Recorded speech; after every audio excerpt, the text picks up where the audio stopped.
En quoi est-ce que l'hypnose peut nous aider à aller mieux, à nous libérer des émotions destructrices? Et spécialement l'hypnothérapie que je pratique depuis une trentaine d'années, en quoi cette pratique de thérapie, utilisant l'hypnose, peut nous aider à nous libérer du malheur et à vivre une vie libérée de toutes ces tensions et une vie meilleure. Euh, alors, vous avez peut-être pensé que j'ai l'esprit de contradiction. Si vous avez vu la vidéo que j'ai faite il y a quelques temps, il y a quelques mois, je pense, ça s'appelait Les dangers étonnants de l'hypnose. Dans cette vidéo sur les dangers étonnants d'hypnose, c'était bien sûr pour ceux qui l'ont vu un titre provocateur, puisqu'en fait, c'est vrai que l'hypnose est dangereuse dans le sens où on est hypnotisé à notre insu par des gens qui ont de mauvaises intentions. Exemple, les médias. Je ne pense pas du tout à des gens comme Mesmer, qui en général sont des gens qui ont une grande éthique et qui expliquent tout le temps et qui démystifient leur travail. Je ne pense pas à l'hypnose de rue non plus, où les gens expliquent également que les gens qui sont hypnotisés ont le pouvoir et le contrôle d'à tout moment faire ce qu'ils veulent. Je pense vraiment à des institutions qui nous hypnotisent, comme les médias par exemple, avec des mauvaises nouvelles, où on est mal, et on va ressentir un sentiment d'impuissance ou de mal-être parce qu'on est complètement hypnotisé, donc on est continuellement dans ces pensées négatives. On n'arrête pas de penser à quelque chose qui nous fait peur dans le futur. Pensons au terrorisme, pensons à l'état d'événements négatifs, de la crise économique, ce genre de choses. C'était un des premiers dangers dont je parlais dans la petite vidéo sur les dangers étonnants de l'hypnose. Et puis un autre danger qui est encore même plus grand, c'est l'hypnose qu'on se fait à soi-même, où on n'arrête pas de ressasser, de se faire des films sur un futur négatif hypothétique ou sur un passé douloureux. Et on n'arrête pas d'être là-dedans. Et c'est pour ça qu'on est mal en fait, parce que au fond, je le dis tout le temps, c'est ce que j'aime bien faire passer comme message, c'est que le bonheur ne s'apprend pas. Le bonheur, il est naturel dans l'instant présent. Mais quand nous sommes dans l'instant présent, c'est-à-dire être dans l'instant présent, c'est ne pas penser, c'est ne pas faire de projection, c'est ne pas penser au passé, c'est ne pas interpréter le présent. Donc quand je suis dans l'instant présent, je suis naturellement bien, bon, à moins qu'un camion me fonce dessus dans l'instant présent, dans ce cas-là oui, mais je veux dire, si mon environnement est correct, je suis dans la nature par exemple, et je suis naturellement bien. Je vais commencer à être mal si je suis en train de repenser à toutes les saloperies que j'ai vécues, tous les traumas, toutes les difficultés, toutes les injustices, ben, je vais commencer à être mal. Et je vais commencer à être mal si je commence à projeter tout ça dans le futur en disant ça va continuer et même ça va être pire. Et on va encore me laisser tomber et il va encore se passer ceci. Et en fait, je suis tellement mal par rapport à toutes ces images que je suis en train de créer, eh bien, c'est ce qu'on appelle de l'hypnose en fait. En fait, vous vous rendez compte, quand j'explique tout ça, c'est la plupart des gens sont pratiquement tout le temps en hypnose. En fait, on est beaucoup plus rarement en présent, donc en déshypnose, qu'en hypnose. Quand nous sommes présents, nous ne sommes pas dans tout ça, nous sommes juste là et nous apprécions naturellement la vie avec la force de nos cinq sens, puisque nous sommes connectés à notre environnement. Et naturellement, nous sommes connectés aussi à une forme voilà, d'énergie, de vie qui fait que sans se poser la question, on est juste bien. Et donc l'hypnose et l'hypnothérapie particulièrement est très efficace parce qu'elle va intervenir au niveau où se situe le problème. C'est-à-dire que ce n'est pas un niveau conscient puisque consciemment on veut souvent aller mieux, on veut souvent changer, on veut être positif et on n'y arrive pas. On veut perdre du poids, mais il y a quelque chose en nous qui nous empêche. On veut arrêter de fumer, mais on veut arrêter de boire de l'alcool, mais il y a quelque chose en nous qui nous empêche. C'est plus fort que nous, on va dire. En fait, c'est notre inconscient. C'est un inconscient qui a enregistré tout ce qu'on a vécu dans le passé et qui a fait des associations avec tout ça qui ne sont pas toujours très bonnes. Si on a vécu un trauma à l'âge de 10 ans, même si ça fait 40 ans, pour notre inconscient, c'est toujours aujourd'hui. Parce que pour lui, il n'y a pas de passé, il n'y a pas de futur, il n'y a qu'un seul temps, c'est ce qu'il a enregistré, c'est toujours maintenant. Ça vous est déjà arrivé de repenser à quelque chose que vous avez vécu, qui était très négatif, vous y repensez, et chaque fois que vous y repensez, vous êtes très très mal. Et vous en faites des cauchemars et vous vous réveillez en n'étant pas très bien non plus. Pour votre inconscient, c'est comme si c'était vrai. C'est-à-dire que vous avez vraiment peur, votre cœur bat vraiment plus vite. Et c'est une découverte qu'on a faite dans les années 50, qui est quand même extraordinaire. J'aime bien la répéter, elle est tellement évidente que j'en parle plus, mais au fond, elle est extraordinaire. C'est qu'en fait, notre organisme ne fait pas la différence, donc notre corps, notre organisme ne fait pas la différence entre ce qui est vrai et ce qu'on imagine, ce qui est imaginé. Hein, ce qui est vrai et ce que j'imagine. Pour l'organisme, pour le corps, c'est la même chose. Pour le cœur, c'est la même chose. C'est pour ça que si je vais voir un film d'horreur, moi qui n'aime pas les films d'horreur du tout, disons que ça va me faire un choc.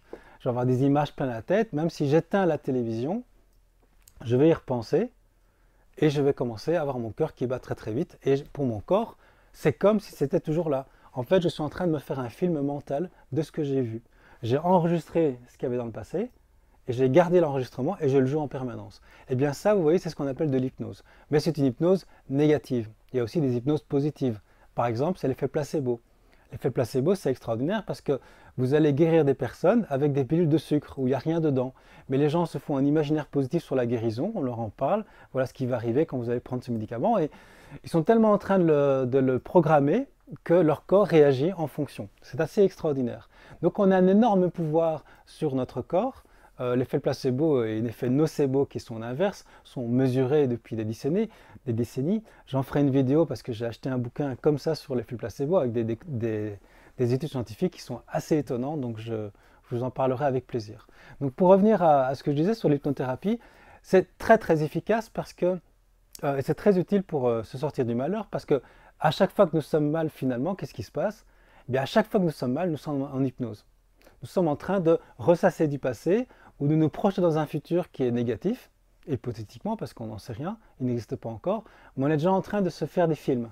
Alors évidemment, quand on se fait un film où on se voit en train de rater sa vie et de se faire quitter, de ne rien réussir, ben évidemment, on est mal, on est triste, on a peur, c'est normal.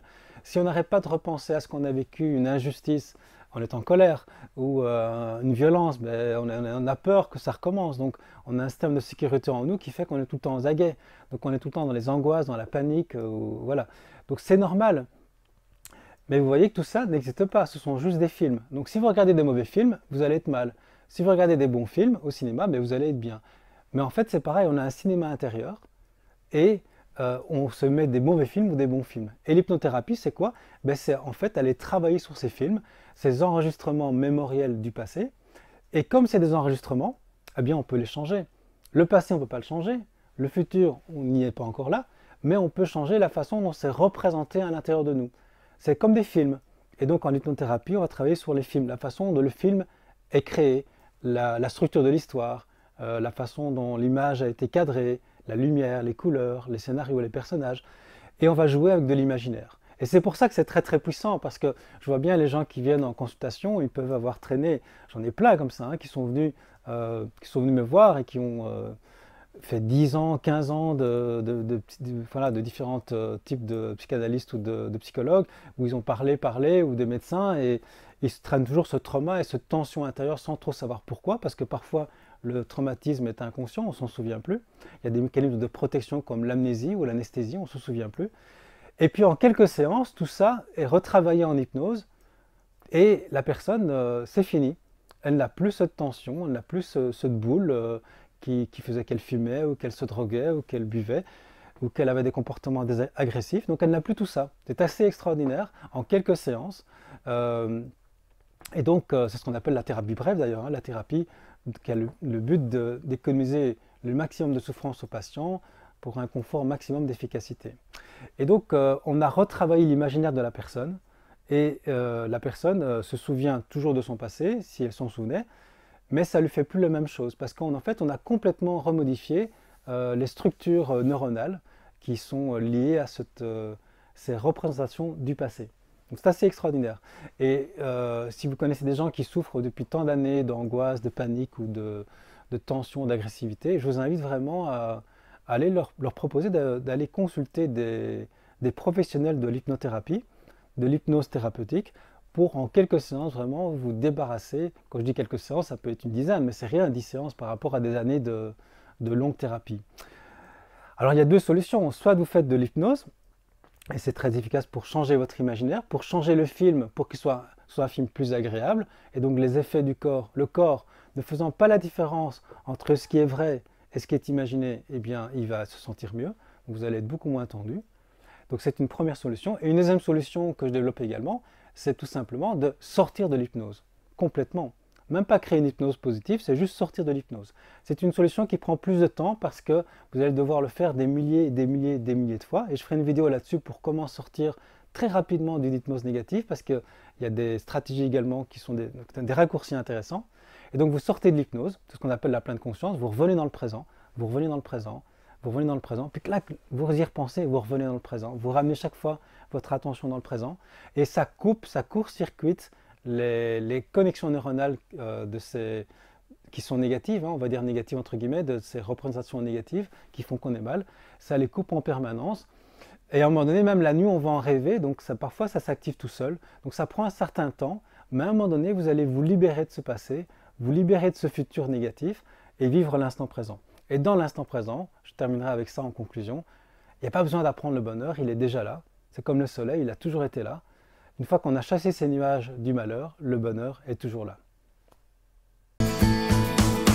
Être un rebelle sans se mettre à genoux, comme une étincelle dans ce monde de fous. Être un rebelle sans se mettre à genoux, comme une étincelle dans ce monde de fous.